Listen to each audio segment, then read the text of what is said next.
The 197th of the war between Russia and Ukraine continues. Let's look at the main events over the past day. Let's start with the offensive of the armed forces of Ukraine under the settlement of Balaklia in the Kharkiv region. Ukrainian troops are advancing north and south of Balaklia. And also, to a lesser extent, the city itself. It is reported that the armed forces of Ukraine have reached its western outskirts, but the center and most of Balaklia are controlled by the Russians at the time of this video. Apparently, it was decided not to get involved in urban battles, but to develop the offensive as quickly as possible. The strategic goal is to cut off the city of Izium from the main supply route from Russia. The Ukrainian military are advancing on Kupiansk, bypassing Balaklia from the north. Through the villages of Rabovka, Yakovlevo, and Volokov Yar, Ukrainian forces are heading towards Shevchenkov, which is about 30 kilometers from Kupiansk in a straight line. According to Telegram channels, the main battles are now taking place on the Volokov Yar-Shevchenkov line. They write that the Russians are bringing in reserves to prevent the advance of the Ukrainian army on Shevchenkov.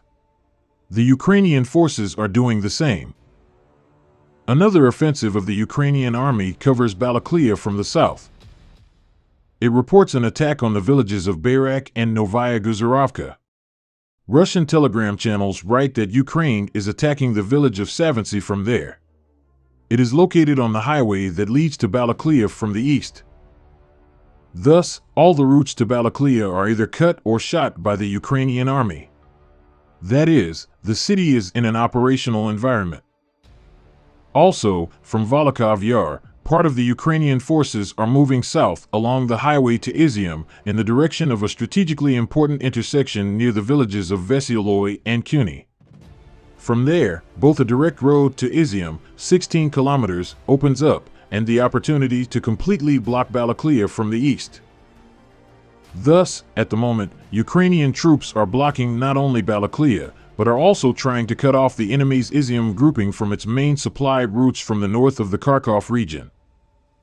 In this case, Izium will have only one road left from the east through the Oskol River. But so far, we note that Kupiansk is not occupied and is located in the relative rear, so Izium's connection with the mainland has not been broken.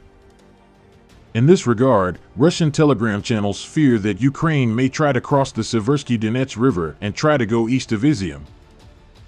In general, fighting continues in the Kharkiv region. The Russians are reportedly bringing in reserves and counterattacking. From their side, there are massive shelling and air raids. The coming days and even days are called decisive. Either the armed forces of Ukraine will continue to break through, or they will get stuck in oncoming positional battles, which will affect the advantage of the Russians in artillery. It is also discussed whether the Kherson counteroffensive was not a distraction for an attack in the Balaklia region. Many have already noticed that Ukraine spoke about the return of the Kherson region every day, and kept complete silence about the Kharkiv region, although many observers assumed that the offensive would also be here. In the Russian telegram channels, they write that during the attack on Kherson, Ukraine brought into battle much more forces than now near Balaklia. Therefore, the offensive in the Kherson region will, in their opinion, be continued. This is not a distraction blow, but one of the main ones, as well as under Balaklia. Another question is that the Russians on the eve and immediately after the start of the offensive in the south threw reserves near Kherson, which could be used near Kharkov.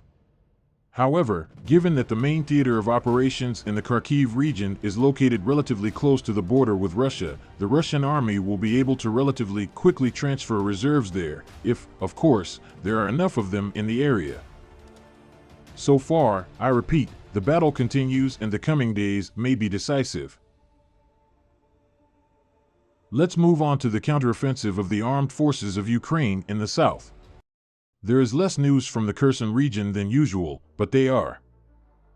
The Ukrainian military raised the flag in the village of Novovoznesensko near Vysokopoli. That is, this settlement is liberated.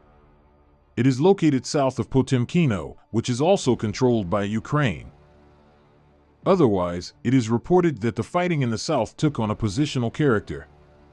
However, in the area of the settlement of Sukhoi-Stavik and its environs, fighting continues. The armed forces of Ukraine are trying to expand the controlled area, and Russian troops are trying to close the gap. The following information was announced in the report of the General Staff of Ukraine. In the Kramatorsk direction, an attack on the settlement of Grigorovka was repelled.